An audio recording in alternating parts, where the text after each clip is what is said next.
Pourquoi certains souvenirs semblent-ils persister indéfiniment? Comment quelque chose d'aussi simple qu'un regard, un ton de voix ou même une odeur peut-il soudainement nous ramener à des moments que nous préférerions oublier? Et si nos expériences d'enfance n'étaient pas simplement des histoires lointaines, mais des forces silencieuses qui influencent chacune de nos décisions, chacune de nos peurs et chacune de nos relations? Le traumatisme de l'enfance n'est pas seulement un souvenir désagréable, c'est une blessure invisible, gravée profondément dans l'esprit et le corps, qui façonne notre vision de nous-mêmes et du monde qui nous entoure. Comme l'a dit Bessel van der Kolk, psychiatre de renom et expert en traumatisme, le corps garde la mémoire des traumatismes. Cela signifie que nos expériences n'affectent pas seulement notre esprit, mais laissent aussi des marques durables sur notre biologie. Si vous vous êtes déjà demandé pourquoi certains comportements se répètent dans votre vie, pourquoi vos émotions semblent parfois insurmontables, ou pourquoi la joie semble toujours hors de portée, peut-être est-il temps de regarder en arrière, non pour revivre la douleur passée, mais pour la comprendre véritablement. Dans cette vidéo, nous allons explorer comment se développe le traumatisme de l'enfance, ses effets sur notre cerveau et notre corps, et surtout, comment commencer à se libérer de son emprise. Lorsque nous entendons le mot traumatisme, nous imaginons souvent des événements dramatiques, guerres, catastrophes naturelles ou accidents tragiques. Mais le traumatisme infantile se cache souvent de manière plus subtile, dans des gestes négligents, dans le silence de ceux censés nous protéger, ou dans des mots qui nous ont appris à douter de notre propre valeur. Le traumatisme durant l'enfance survient lorsqu'une situation dépasse la capacité d'un enfant à y faire face émotionnellement et mentalement. Il peut résulter d'abus physiques, émotionnels ou sexuels, de négligence, d'abandon, ou du fait de grandir dans une famille où les adultes, accablés par leurs propres difficultés, ne peuvent offrir un espace émotionnel sûr. Et la partie la plus cruelle est que la douleur ne provient pas seulement de ce qui s'est passé, mais aussi de ce qui aurait dû se passer et ne s'est pas produit. Imaginez un enfant élevé dans un monde où l'amour est conditionnel, où l'affection est toujours mêlée de critiques et où le silence remplace les paroles réconfortantes. Cet enfant peut ne pas montrer de blessures visibles, mais porte en lui des plaies profondes. Comme l'a observé Freud, les émotions refoulées ne meurent jamais. Elles sont enterrées vivantes et réapparaissent plus tard sous des formes plus laides. Le traumatisme ne disparaît jamais complètement. Il se cache, change de forme et trouve de nouvelles façons de réapparaître.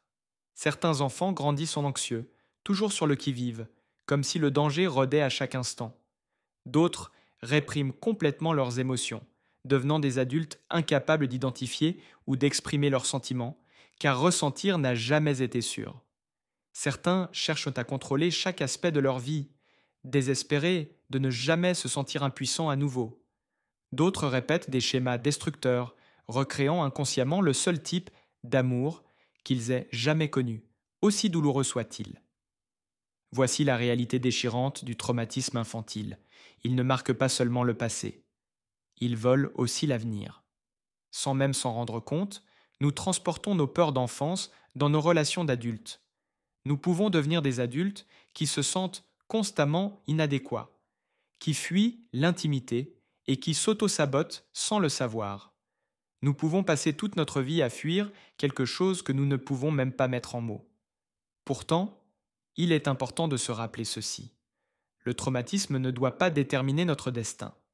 Ce que nous avons enduré peut avoir influencé ce que nous sommes aujourd'hui, mais cela ne doit pas décider de ce que nous deviendrons demain.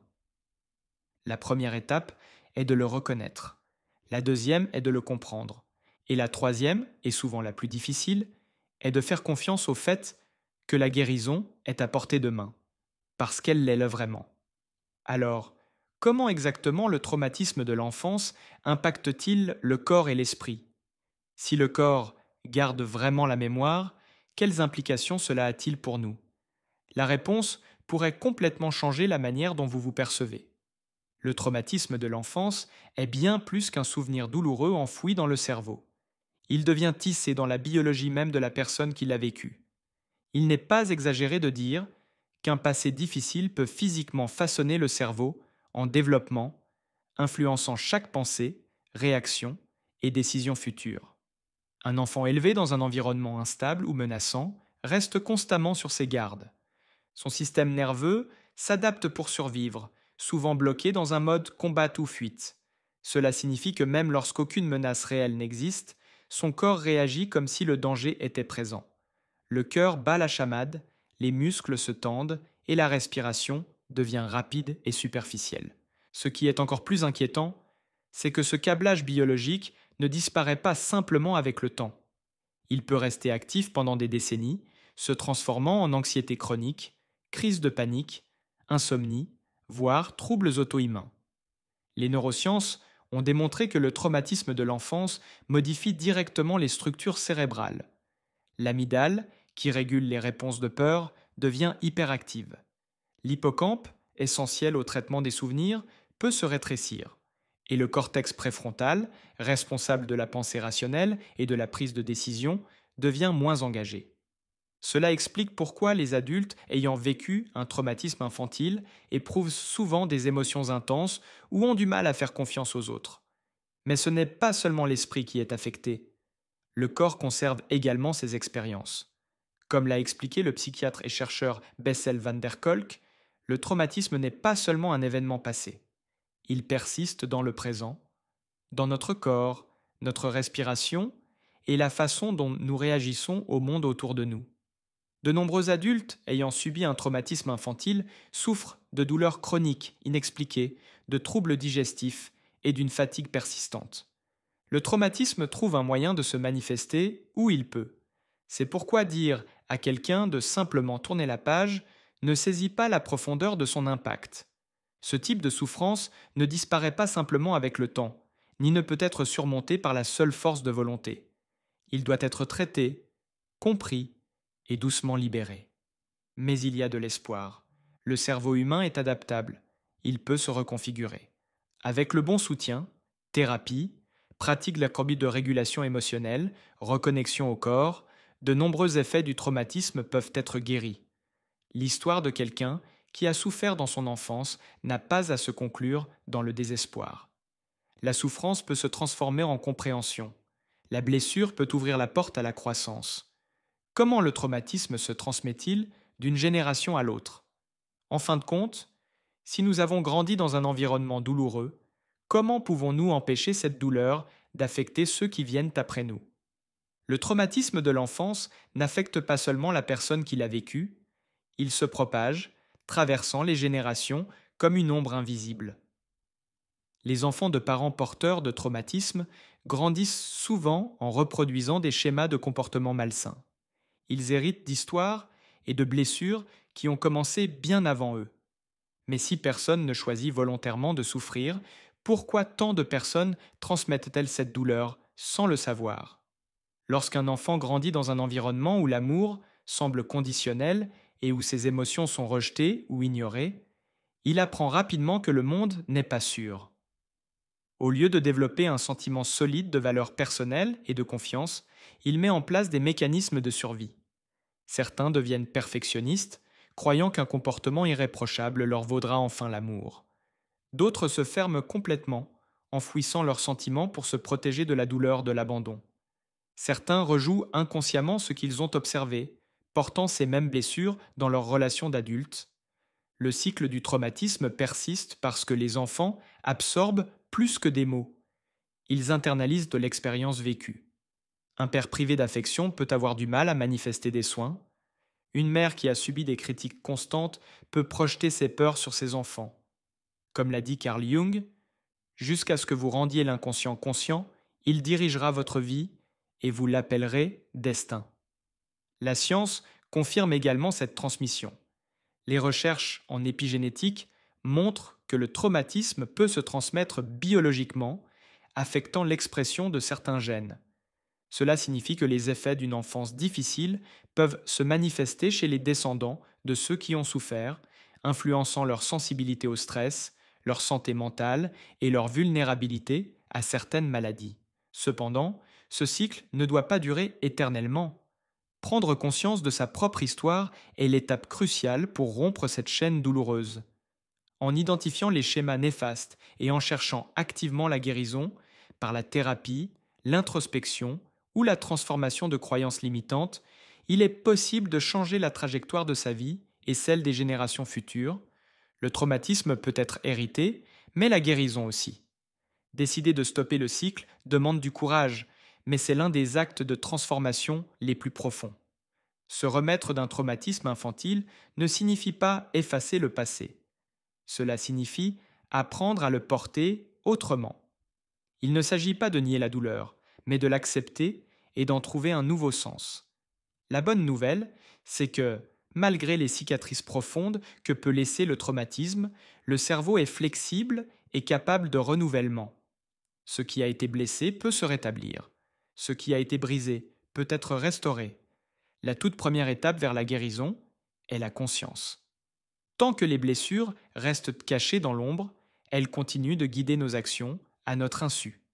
Mais lorsque nous commençons à reconnaître les schémas qui nous retiennent captifs, peur du rejet, quête incessante d'approbation, difficulté à faire confiance, nous ouvrons la porte pour nous libérer de ce cycle.